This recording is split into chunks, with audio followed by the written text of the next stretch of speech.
Oh, baik, perkenalkan nama saya Mode Dodi Padana, NIM 202062121040 dari kelompok 5 kelas A1. Di sini saya akan mempresentasikan dari diagram arsitek plural dari fungsi klinik vektor bersama. Pada kuliah metode perancangan 1. Nah, pertama ada program ruang, itu ruang-ruang yang akan saya buat pada klinik ini. Ada ruang pertama, ada dokter umum, dokter mata, dokter gigi, dokter hati, dokter kulit, dokter anak, pimpinan klinik, dan ruang apotek. Selanjutnya ada ruang penunjang, ada lobi, ruang tunggu, toilet, mandi, parkir. Lalu ada ruang servis, ada ruang staff dan atau pegawai. Selanjutnya bubble diagram.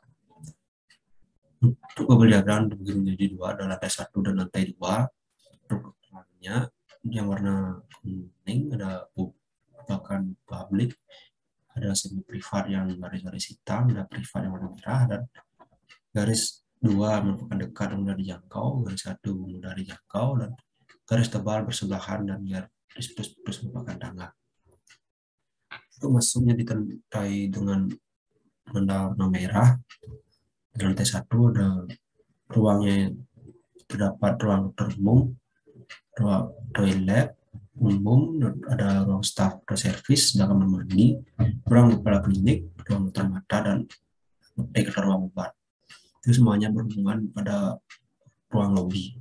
Tunjuknya pada tangga menuju lantai 2, ada ruang tunggu, ada ruang dokter gigi, ruang dokter kulit, ada toilet, ada ruang dokter HT, dan ruang dokter anak. Selanjutnya konseptual diagram. Nah, bangunan ini memiliki bentuk kawalan persegi, lalu nuansa bangunan seperti huruf L kemudian dibagi menjadi dua karena terdapat lantai 1 dan lantai 2. Nah, untuk perbedaannya itu pada lantai 1 terdapat kombinasi bentuk segitiga pada sudutnya, sedangkan lantai 2 tetap mempertahankan bentuk perseginya dengan huruf L, seperti huruf L. Tujuan penggunaan bentuk ini karena untuk merespon site yang menjauhi dari area barat karena terdapat kebisingan yang tinggi dari jalan raya yang bersumber dari kendaraan bermotor. Selanjutnya program diagram. Nah, untuk lantai 1 terdapat 4 zona, ada zona utama, zona publik, zona penunjang, dan zona servis. Untuk zona utama ada ruang dokter umum, ada apotek, dokter mata, dan ruang owner. Sedangkan zona publik ada lobby, ruang tunggu. Sedangkan zona penunjang ada toilet dan kamar mandi. Kamar tunggu ada zona servis, itu merupakan area staffnya. Lalu untuk lantai 2 bukan dengan tangga, terdapat 3 zona. Ada zona utama yang dari dokter gigi, dokter THT, dokter kulit, dokter anak. Sedangkan zona penunjang ada toilet, dan zona publik merupakan ruang tunggu. Untuk bentuk-bentuk ruang pada program diagram ini menggunakan bentuk persegi pada seluruh ruangan, hanya saja memiliki dimensi yang berbeda-beda. Ini ada konteks diagram. Saat ini memiliki lingkungan yang strategis karena terdapat banyak pertokoan dan kantor-kantor, sehingga memang diperlukan ada fasilitas kesehatan. Oleh karena itu, kita membangun klinik di site ini. Untuk site makro, site ini berdekatan dengan jalan utama yang merupakan penghubung antara Kabupaten Gianyar dengan Denpasar, sehingga mudah untuk diakses menuju ke site. Pergerakan arah angin matahari untuk kondisi saat membelakangi arah timur sehingga tidak mendapatkan matahari pagi, tetapi pada siang dan sore hari kan full mendapatkan pencahayaan. Sedangkan untuk arah angin kan cenderung datang dari arah tenggara dan selatan, sehingga kan kami akan membuat sedikit bukaan pada bagian selatan timur, tapi tidak begitu banyak karena demi menjaga kebersihan dan tidak terdapat banyak debu yang masuk ke dalam klinik. Lalu ada tingkat kebisingan.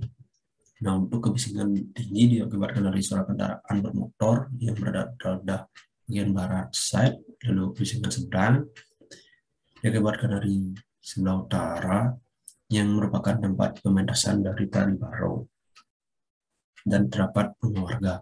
Lalu kemiskinan ringan disebabkan dari rumah penduduk dan terdapat PT yang sudah tidak beroperasi. Untuk persainannya bisa dilihat pada gambar.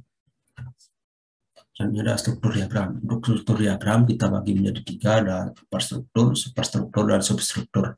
Untuk struktur ini pada bagian atap menggunakan rangka kayu dan dengan menggunakan atap ganteng beton.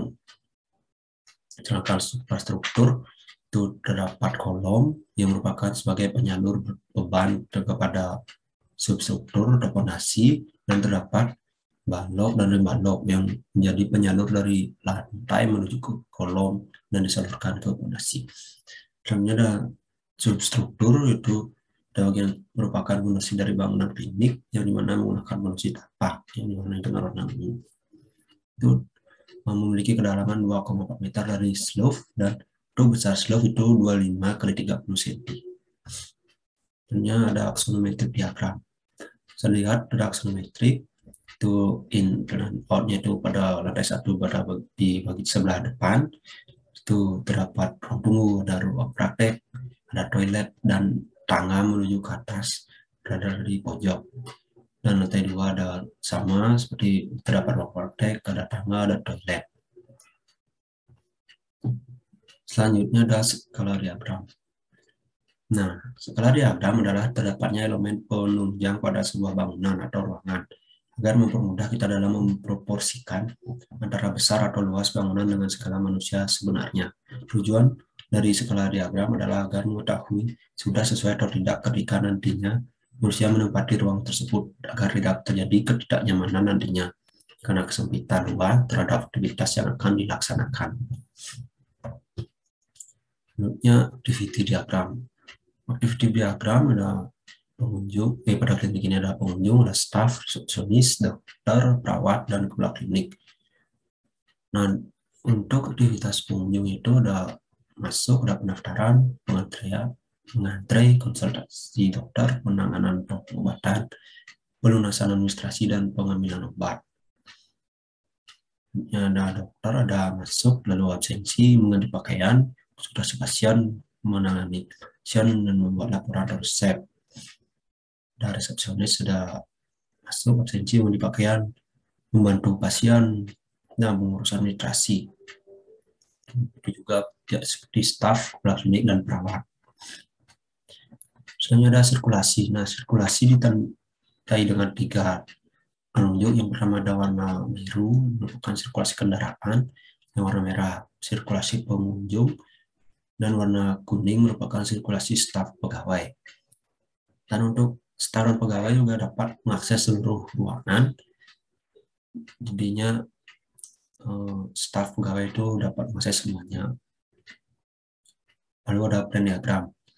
Nah, terdapat pengunjung dan pasien itu hanya dapat mengakses yang berwarna biru, di mana terdapat toilet, ruang praktek dokter, dan lobby. Sedangkan yang tidak dapat diakses itu ruang apotek, ruang staf, dan ruang pengelola.